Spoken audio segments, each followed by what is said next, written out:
Arnie Neptune on Wabanaki Ways. We can go back in time, you know, how much time do we all go back to in our own lifetime, in the lifetimes of our grandfathers and our grandfathers' grandfathers, but it eventually stops. You can't go back to actually find out the real name and the reason for a name. Names seem to be given, I think, by the English and the French. I'm not sure if we had Indian names in those days. It may have been something we were good at doing, such as we were good at boating, good at swimming, good at fishing, perhaps, or good just overall around the water.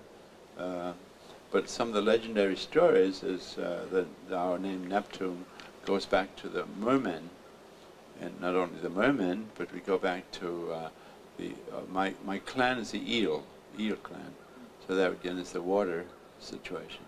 So there's something to do with the water that my ancestors had way in the past, before people ever come over here, they still had that.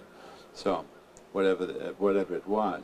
Now our legendary stories say that we did come from the mermen, which they didn't say mermaids, they said mermen. I don't know why it is in that stories, but just the fact that even the fact that I have a name, a clan such as an eel, would indicate that there's definitely something around the water that we were good at doing.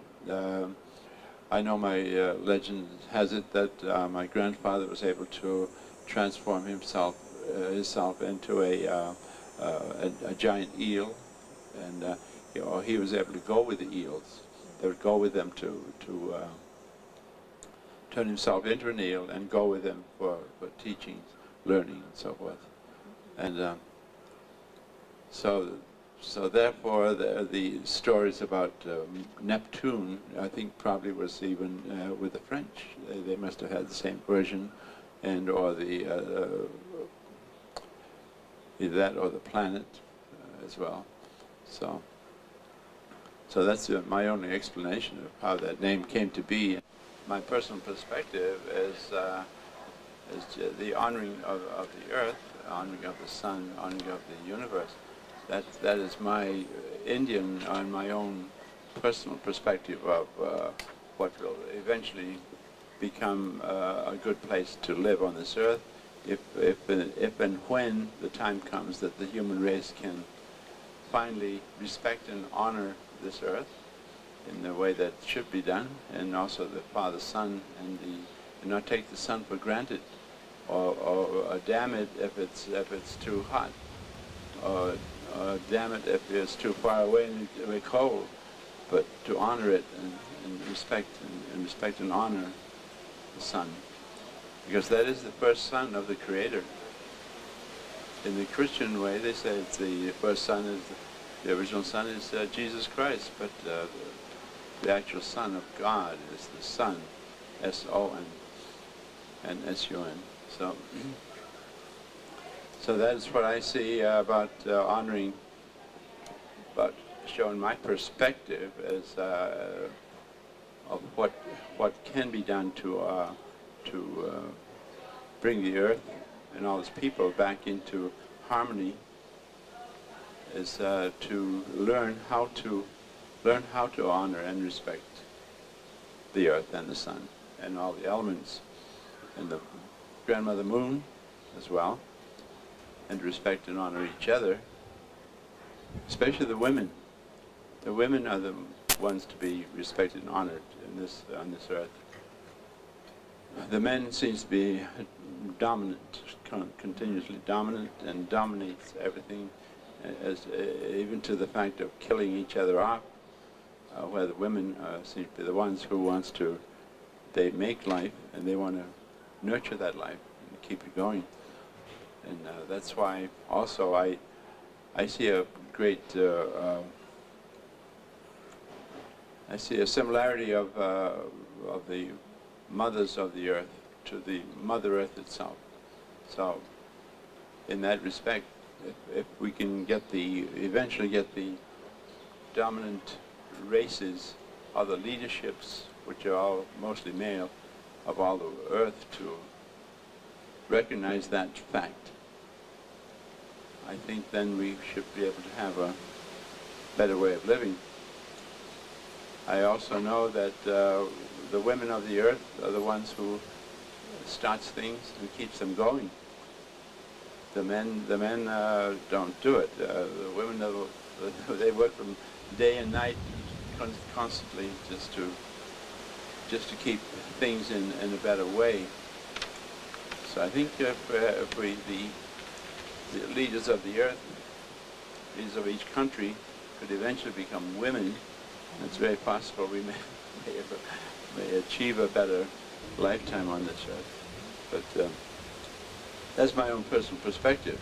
Now, we have legendary stories which goes to speak about the Mount Katahdin, about Mount Katahdin being once a chief of one of the tribes way in the past, when there was magic, when the people could do magic. They could transform themselves into different creatures they call shapeshifters. They could make things happen. They could make things out of nothing. They could change themselves. They could make themselves disappear. They could create things as the Creator does. And they could speak to the animals and speak to the trees and speak to the plants, and actually ask plants what medicine would they be good for?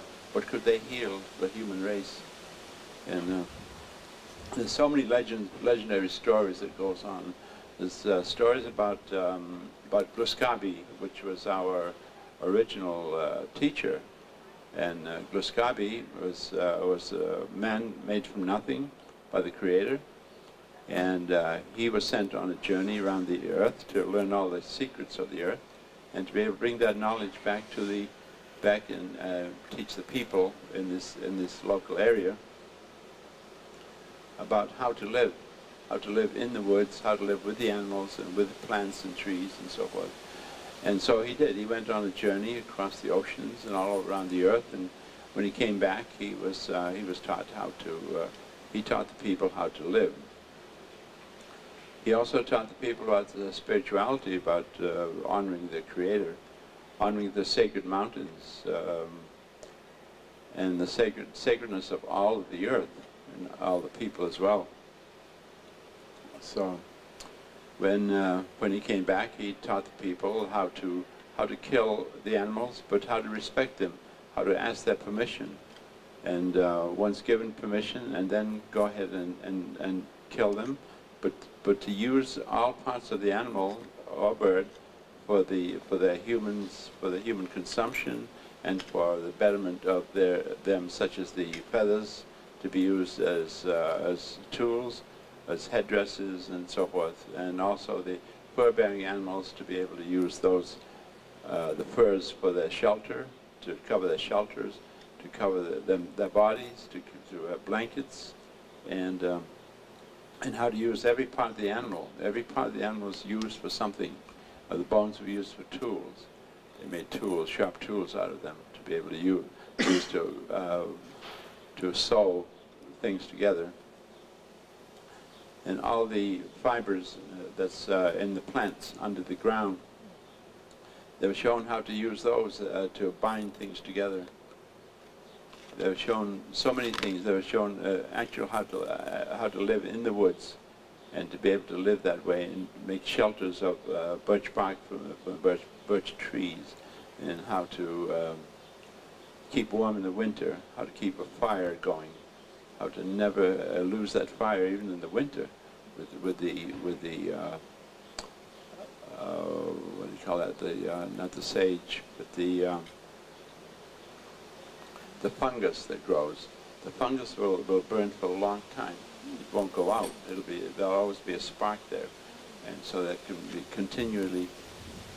A fire is kept constantly in that way, and even in the harsh winters, as long as they've had enough of the dry wood and dry birch bark and stuff. They could start a fire and be able to make themselves warm and cook their food.